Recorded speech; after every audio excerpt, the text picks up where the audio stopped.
ஏய் யா பார்வதி அம்மா பேசுகிறேன்ப்பா.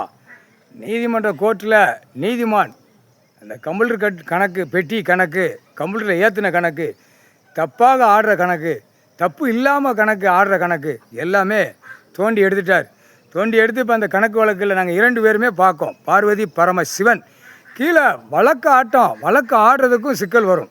அந்த சிக்கலை இப்போ எடுப்பார். சிக்கலை விட்டாத்தே அப்போ தான் முடியும், தீர்மானம் முடியும். இல்லைன்னா முடியாது, இல்லைன்னா தீர்வு கொடுக்க முடியாது.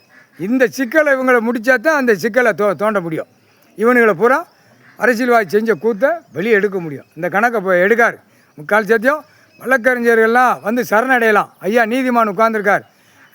என்னப்பா உங்களுக்கு மட்டும் பிரச்சனைனா ஓடுதிய ஆடுதிய பாடுதிய, எல்லா மக்களுக்கும் தீர்வு கிடைக்கணும், தீர்மானம் கொடுக்கணும், அவங்களுக்கு நீதியை கொடுக்கணும். ஏன் உங்களுக்கு மனசு இல்லையா? உங்களுக்கு இப்படியே 4 பொழுது ஓடிக்கிட்டு கீழே இப்போ சட்டத்தில் ஓட்ட இருக்குன்னு போனால் எவ்வளோ பெரிய தப்பு. அப்போ முற்றுப்புள்ளி எதை பிடிக்காரு? கீழே வழக்கு ஆடுறதை பிடிக்காரு. டைம் இழுத்து போகுது. அப்போ தப்பு செஞ்சேன்னு கண்டுபிடிக்க முடியலையா? இதில் ஏகப்பட்ட பிரச்சனைகள் உள்ள கிடக்கு. பூரா இப்போ டைவர்ஸ் நிறையா வருது. பூரா ஒரு மாதத்தில் கல்யாணம் முடிச்சுட்டு பூரா அங்கே லவ்லேயும் போனதும் டைவர்ஸ் வருது. அடா பாய்ப்பேகளா ஒரு என்ன கூத்து அடித்து வைக்க, அந்த அரசியலை கூத்து அடித்து மேலே அடித்து பிபி ஊதி சிங்கி தட்டு தான். பூரா டைவர்ஸ் ஏகப்பட்ட தமிழ்நாடு ஃபுல்லாக ஏறுது, ஆந்திரா கர்நாடகாவில் ஏறுது, டெல்லி வரைக்கும் ஏறுது. நீதிமன்ற கோர்ட்டில் டைவர்ஸ் கேஸு உள்ளே ஏறுது.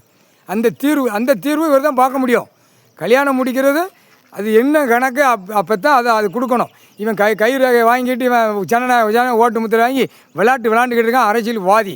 இப்போ அரசியல்வாதி கணக்கை உள்ள தோண்டையில் 2 தரப்பு வழக்கறிஞர்கள் சரியான மோத விடுவார். அதுக்கப்புறம் தான் இந்த விடையை எடுப்பார். முக்கால் சத்தியம்.